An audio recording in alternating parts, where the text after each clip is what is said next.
जय श्री राम। जहाँ तक देखने में आता है, सत्संगों में शिष्यों के अधिकतर 3 भेद पाए जाते हैं। पहला प्रारंभिक शिष्य, दूसरा वास्तविक शिष्य और तीसरा प्रेमी शिष्य।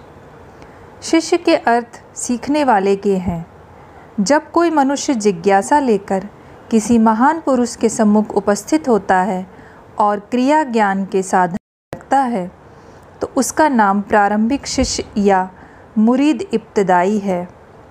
ऐसों का भरोसा नहीं होता कि ये दृढ़ता के साथ आगे चलेंगे या बीच में ही छोड़ बैठेंगे। इसीलिए गुरु लोग ना तो उन पर विश्वास लाते हैं, ना अपना आदमी ही समझते हैं और ना असली विद्या के गुप्त रहस्यों को उन पर खोलते हैं। यदि कुछ दिन पीछे छोड़ बैठा तो उससे कोई मतलब नहीं, उनकी परवाह नहीं, और यदि आज्ञा पालन करता चला गया, अपने साधन को श्रद्धापूर्वक निभा चला गया, तो अध्यात्म विद्या का द्वार उनके लिए खोल दिया जाता है। इसमें अधिकारी और अनाधिकारी की परीक्षा भी हो जाती है और आगे के लिए वह अपने मल और आवरणों को साफ कर तैयार भी हो जाता है।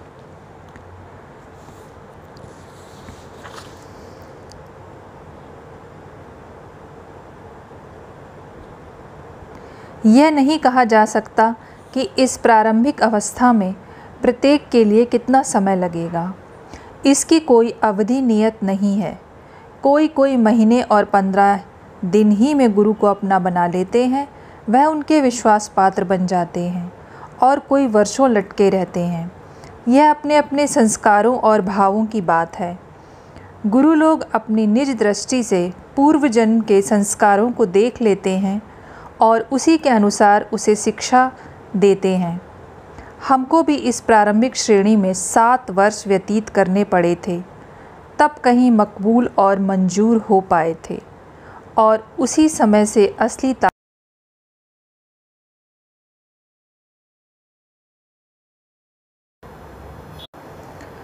जो लोग इस प्रकार परीक्षा में उत्तीर्ण हो लेते हैं, उन्हें दूसरी कक्षा में दाखिल कर लिया जाता है और इनको अब से वास्तविक शिष्य व मुरीद सादिक कहा जाता है। शिक्षा का आरंभ यहीं से समझना चाहिए। इनसे गुरु का कोई भेद छुपा नहीं रहता। जैसे भी बन सकता है, गुरु इनको ऊपर उठाता है और उन्हें पार लगाता है, चाहे वह काम उनके परिश्रम लेके किया जाए अथवा अपनी निजी शक्ति द्वारा कर दिया जाए। फिर गुरु उसे त्यागता नहीं, ऐसों से उदासीन और लापरवाह भी नहीं होता। हमेशा उनकी निगरानी रखता है। गलती या भूल हो जाने पर सज़ा देता है। हृदय से पुत्रवत उन पर प्यार करता है, पर बाहर कभी कभी बहुत सख्ती का व्यवहार करता है। अहंकार तोड़ने के लिए सबके सम्मुख अपमान करता है, खड़ा रखता है, निकाल देता है, फिर प्यार करता है। कहाँ तक कहें, जलील भी करता है और गोद में लेकर मुख भी चूमता है। इस प्रकार ठोक पीट के गड़गड़ा के उसे अपने योग्य बनाता है। जो इन सारी दशाओं में एक जैसा रहता है, सख्ती के समय भागने का विचार नहीं लाता, फटकार और जिल्लत में अपनी भलाई जान, दिल में नाखुशी नहीं आने देता, अपने प्रेम में बाल बराबर भी कमी नहीं होने देता और उसी के आसपास चक्कर लगाता है, ऐसा मनुष्य मुरीद सादिक अथवा सच्चा शिष्य कहलाता है। ऐसे लोग ना सीखें तो भी सिखाया जाता है, ना पीना चाहें तो भी ज़बरदस्ती मुंह खोल के अमृत की बूंद उसके गले में डाली जाती है। साधन में परिश्रम ना करना चाहें तो भी आवश्यकता होने पर डंडे मार के उनसे मेहनत कराई जाती है, क्योंकि ऐसों की जिम्मेदारी गुरु पर आ जाती है। ऐसे लोग गुरु के दरबार से भाग नहीं सकते। भागने को बात ही उनके दिल में नहीं आती, और भाग के जाएंगे भी कहाँ। गुरु की शक्ति तीनों लोकों में उनके साथ होगी। जहाँ भी जाएंगे वहीं पकड़े जाएंगे और फिर सज़ा मिलेगी।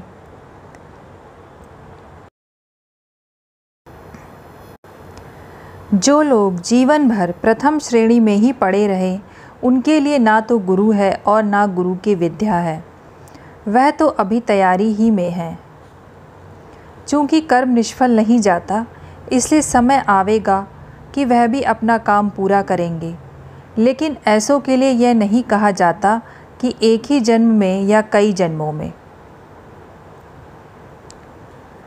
दूसरी श्रेणी के कुछ लोग और आगे जाते हैं और वह प्रेमी भक्त बन जाते हैं, पर ऐसे बिरले सहस्त्रों में एक दो होते हैं। इनका क्या कहना है? उस दीपक के पतंगे हैं, उस सूरत के आशिक हैं, उस मूर्ति के दीवाने हैं। अपना सर्वस्व, तन मन धन हर समय उसके चरणों में न्यौछावर करने के लिए तैयार रहते हैं। इन्हें सिवा अपने गुरु के और कोई पुरुष संसार में दिखता ही नहीं।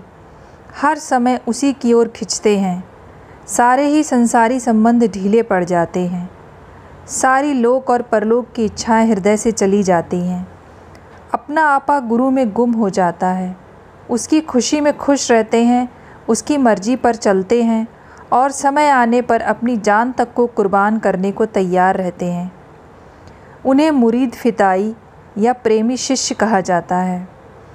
जो इस दर्जे को पहुंच गया, जिसने अपने को ऐसा बना लिया, उसके लिए संसार का, परमार्थ का कोई भी ऐसा पदार्थ नहीं है जो सुलभ ना हो। जिसके अंदर कोई इच्छा नहीं है, जिसका अहम गुरु में लोप हो चुका है, उसके लिए तो मुक्ति हर समय हाथ बांधे ही खड़ी है।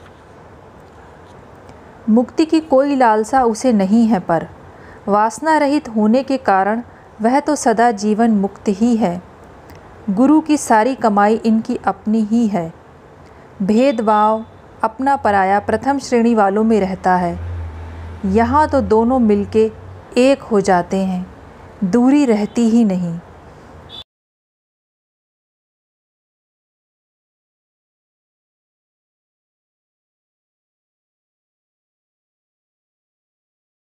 दो न समाहि।